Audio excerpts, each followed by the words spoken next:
భారతీయ ఛానల్కి స్వాగతం. జై శ్రీరామ్. హర హర మహాదేవ్. ఉత్తరప్రదేశ్ అండి, యోగి ఆదిత్యనాథ్ గారి స్టేట్ అది. అది 80 పార్లమెంట్ నియోజకవర్గాలు. అక్కడ అతిపెద్ద రాష్ట్రం, మన దేశానికి అతిపెద్ద రాష్ట్రం. అక్కడి నుంచే ప్రైమ్ మినిస్టర్ వస్తే మనకి అక్కడి నుంచే రావాలి. ఏ ప్రైమ్ మినిస్టర్ వచ్చినా యూపీ నుంచే వస్తాడని ఒక ప్రతీతి, అందరికీ తెలిసిన విషయం.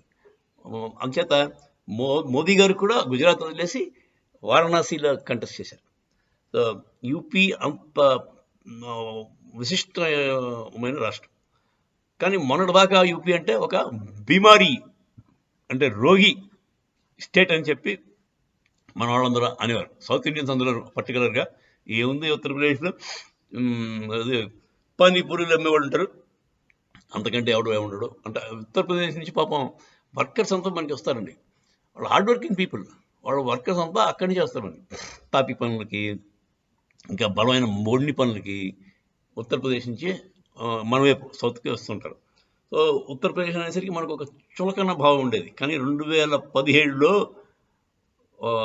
మార్పు వచ్చిందండి ఉత్తరప్రదేశ్లో. యోగి ఆదిత్యనాథ్ గారు పదవి, అంటే సీఎం కింద పదవి స్వీకారం చేశారు. అప్పటి నుంచి ఉత్తరప్రదేశ్లో మార్పులు మామూలుగా లేవండి, మామూలుగా లేవు. ప్రజలకి యోగి ఆదిత్యనాథ్ గారు అంటే విపరీతమైన నమ్మకం అండి. అది కావాలండి ఒక లీడర్ అంటే. ఇప్పుడు మన ఆంధ్రాలో ఏ లీడర్ మీద మీకు అంత నమ్మకం ఉంది? జగన్ మీద ఉందా నమ్మకం, బాబు మీద ఉందా నమ్మకం. మరి పవన్ కళ్యాణ్ ఎప్పుడు చూడలేదు, మరి అతని మీద నమ్మకం ఉందో లేదో చెప్పడం. సో ఎలాంటి నమ్మకం అంటే ఉత్తరప్రదేశ్లో అతను రూపాయి తెండో, మహా ఆనెస్ట్, విపరీతమైన రూపాయి తెండో, ఇంకోటి నివ్వడు. అదే అభివృద్ధి మీదే అతను కాన్సన్ట్రేట్ చేస్తాడు. లా అండ్ ఆర్డర్ పక్కా. ఎవడైనా తప్పు చేయడానికి సింహస్వప్నం, భయపడాలి. యోగి గారు సెకండ్ టర్మ్ గెలవగానే దొంగలు, గూండాలు అందరూ స్వచ్ఛందంగా వచ్చి జైల్లో లొంగిపోయారండి. బాబు మమ్మల్ని బయట ఉంటే మాకు రక్షణ లేదు, లేనిలో ఉంటేనే మేము 2 జైలు కూడి తింటూ బతుకుతాం, లేదంటే బయట ఉంటే బతకడానికి కూడా భయం అండి గూండాలకి. అది రెండో విషయం ఏంటంటే, ఫస్ట్ది లీడర్ మీద పూర్తి నమ్మకం అండి. సెకండ్ది లా అండ్ ఆర్డర్. అంతకుముందు ఎలా ఉండేదంటే, పాపం ఆడపిల్లలు, కుర్రాళ్ళు బయటకు వెళ్తే వస్తారా రారా అన్న భయంతో ఉండేవారు తల్లిదండ్రులు. ఇప్పుడు అలా లేదండి, హ్యాపీగా పడుకుంటున్నారు. వాళ్ళు సుఖంగా నిద్రపోతున్నారు, వాళ్ళకి ధీమాగా ఉన్నారు. పిల్లలు వెళ్తున్నా ఎక్కడికి సేఫ్గా వచ్చేస్తారు ఇంటికి అని చెప్పి అందరికీ నమ్మకం, యోగి గారి మీద నమ్మకం. మూడోది డెవలప్మెంట్ అండి. జిఎస్టీ 19% గ్రోత్ వచ్చిందండి, 19% గ్రోత్ లాస్ట్ ఇయర్లో. ఇప్పుడు జిఎస్టీ ర్యాంకింగ్లో ఫస్ట్ మీకు మహారాష్ట్ర ఉంటుంది, బికాస్ ఆఫ్ బాంబే. ఆ తర్వాత రెండు స్టేట్లు ఉన్నాయి, తమిళనాడు కూడా ఉందనుకోండి, 3-4. గుజరాత్ ఒకటి ఉంటుంది. గుజరాత్, మహారాష్ట్ర పైన ఉంటాయి. 4వ ర్యాంకింగ్కి యూపీ వచ్చిందండి, 4th ర్యాంక్ వచ్చింది. వెరీ సూన్ సెకండ్ ర్యాంక్ వెళ్ళిపోద్దండి. సెకండ్ ర్యాంక్ అంటే ఆఫ్టర్ మహారాష్ట్ర యూపీ ఉండడానికి అవకాశం నెక్స్ట్ ఇయర్ 2 ఇయర్స్లో వెళ్ళిపోతుంది, గ్యారంటీ. అది. సో జిఎస్టీ కలెక్షన్ ఎక్కువ ఉందంటే వాళ్ళ ఎర్నింగ్స్ ఎక్కువ ఉన్నట్టు. ఎర్నింగ్స్ ఎక్కువ ఉంటే వాళ్ళు ఖర్చు పెట్టే కెపాసిటీ కూడా ఎక్కువ ఉంటుంది. సో అది ఒక ఇండెక్స్. నెక్స్ట్ ఎక్స్ప్రెస్ వేస్ అండి. ఎక్స్ప్రెస్ వేస్ ఇన్ యూపీ ఎన్ని ఉన్నాయో తెలుసండి మీకు? ప్రస్తుతం 6 ఉన్నాయంటండి, 6 ఎక్స్ప్రెస్ వేస్. ఎక్స్ప్రెస్ వే అంటే ఏమిటండి? మనం ఎప్పుడైనా మనకి ఎక్కడైనా చూసామా ఎక్స్ప్రెస్ వే? మీరు హైదరాబాదు, తెలంగాణలో చూసుంటే వెళ్ళుంటే మీకు ఎక్స్ప్రెస్ వే కొద్దిగా ఐడియా ఉంటుంది. మన పివి నరసింహారావు గారి ఎక్స్ప్రెస్ వే ఉంది, అదొక 15 కిలోమీటర్లు, 12 కిలోమీటర్లు ఉంటుంది. అక్కడి నుంచి ఎయిర్పోర్ట్ నుంచి ఇటు పక్క ఓల్డ్ సిటీ దగ్గర అక్కడ దాకా వస్తుంది. అక్కడికి ఏకాండి రోడ్డు, వాటికి మధ్యలో సిగ్నల్స్ ఉండవు, ఎక్కడ ఆగక్కలేదు. 100 km/h స్పీడ్ అంటే లిమిట్, ఆ స్పీడ్లో కొట్టచ్చు.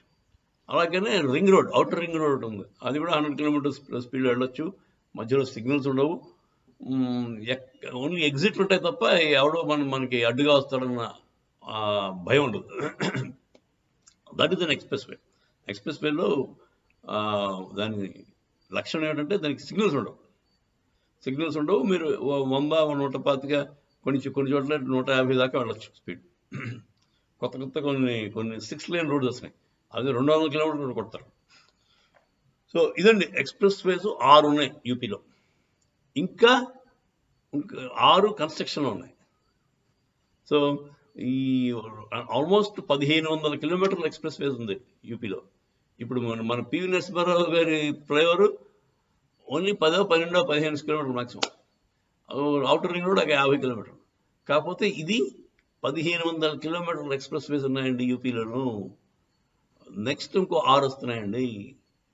అదండి యూపీలో డెవలప్మెంట్ తాలూకు ఇండెక్స్. దాని డెవలప్మెంట్ తాలూకు ప్రూఫ్స్ అవన్నీ. నెక్స్ట్ ఎయిర్పోర్ట్స్ అండి. 2017కి 2 ఎయిర్పోర్ట్లు ఉండేవండి, లక్నో అండ్ వారణాసి అనుకుంటా. రెండింటికే ఎయిర్పోర్ట్లు ఉండేవి. ఇప్పుడు ఎన్ని ఉన్నాయండి? ఇప్పుడు 16, 15 ఎయిర్పోర్ట్లు వచ్చాయి. దాంట్లో 4 ఇంటర్నేషనల్ ఎయిర్పోర్ట్స్ ఏదండి? అయోధ్య, అది అయోధ్య ఎయిర్పోర్ట్ ఇంటర్నేషనల్. తర్వాత వారణాసి అనుకుంటా, లక్నో, తర్వాత ఇది మన నోయిడా ఏదో ఉంటుంది. నోయిడాలో బిగ్గెస్ట్ ఎయిర్పోర్ట్కి శంకుస్థాపన చేశారు, అయిపోతుంది కన్స్ట్రక్షన్. నోయిడా అంటే ఢిల్లీ కలిసి ఉంటుంది, కానీ ఉత్తరప్రదేశ్లో ఉంటుంది. సో అక్కడ లార్జెస్ట్ ఇంటర్నేషనల్ ఎయిర్పోర్ట్ మొత్తం ఏషియాలోనే పెద్దది తయారవుతుంది. ఇదండి ఉత్తరప్రదేశ్ తాలూకు ప్రోగ్రెస్ రిపోర్ట్. ఇంత అంటే అంత దూసుకెళ్ళిపోతుంటే మనం very soon south Indians collar ఎగరేసేవాడు. మేమేంటి నార్త్ ఇండియన్స్ కంటే చాలా తెలివిలో ఉన్నాం, బాగా చదువుకున్నాం, మమ్మల్ని ఎవడో ఏంటి సౌత్ ఇండియన్ అంటే ఓహో అనుకున్నాడు. మనకు తెలిసేట్లో మనకు మించిన వాడు ఎవడు లేదనుకున్నాడు. కాకపోతే ఇప్పుడు యూపీ ఆదిత్యనాథ్ గారు వచ్చిన తర్వాత దాని గ్రోత్ రేటు విపరీతంగా ఉందండి, విపరీతం. ఇప్పుడు మెట్రోస్ వచ్చేస్తానండి. మెట్రోస్కి ఆల్మోస్ట్ ప్రతి చిన్న సిటీకి కూడా మెట్రో వచ్చేస్తాను. వారణాసికి మెట్రో, అయోధ్యకి మెట్రో, తర్వాత అలా రాయ్బరేలీకి మెట్రో. ఏంటండి ఈ డెవలప్మెంట్ వాళ్ళు తలుచుకుంటే చేసేస్తారండి. యూపీలో ఒక ప్లాన్ అమలు పరచాలంటే 1-2 ఏళ్ళు చాలండి మార్పుకి. అంత డెవలప్మెంట్ ఉందండి. డబుల్ ఇంజిన్ సర్కార్ అంటారు కదా యూపీలో.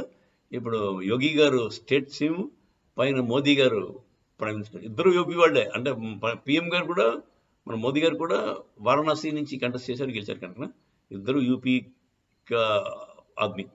అందుచేత ఈ డబుల్ ఇంజిన్ సర్కార్లో గ్రోత్ ఫినామినల్ అండి, ఫినామినల్. ఈ మాట ఎక్స్పెక్టేషన్ ఏంటంటే 72 పైన వస్తాయి. 72 అయితే ఖచ్చితంగా బీజేపీకి వస్తాయి. మిగతాది ఎన్డీఏ కూటమికి రావచ్చు, 4-5. 1-2 తప్ప మిగతా అన్ని కూడా క్లీన్ స్వీప్ అండి యూపీలో. అది ప్రెడిక్షన్. సో దానికి కారణాలు ఇవ్వండి. ఫస్ట్ థింగ్ నమ్మకం. లీడర్ మీద నమ్మకం ఉండాలండి. అది ఎక్కడుంది చెప్పండి? మన లీడర్స్ ఎవడున్నారు? మీరు నమ్మగలిగిన లీడర్ ఒక్కడిని చూపించండి నాకు. మన ఆంధ్రాలో నమ్మకం, ఈ లీడర్ కరెక్టరా, వీడైతే రూపాయి తెండు, మన దేశం కోసమే, మన ఆంధ్ర కోసమే పనిచేస్తాడు అని ఒక్కడిని చూపించాడు నాకు. వాళ్ళ ట్రాక్ కూడా ఎవరిది బాగోలేదండి. ప్రజలకి నమ్మకం లేదండి. మీరు ఒక్కడూ నమ్మితే సరిపోదు, ప్రజలు నమ్మాలి. మా ఊళ్ళో కథ ఉన్నారు తెలుగుదేశం వీరాభిమానులు. ఓహో బాబు ఇంద్రుడు చంద్రుడు అంటారు. కానీ అతను ఒక్కడు అనుకుంటే సరిపోదు కదా, అందరూ అనుకోవాలి.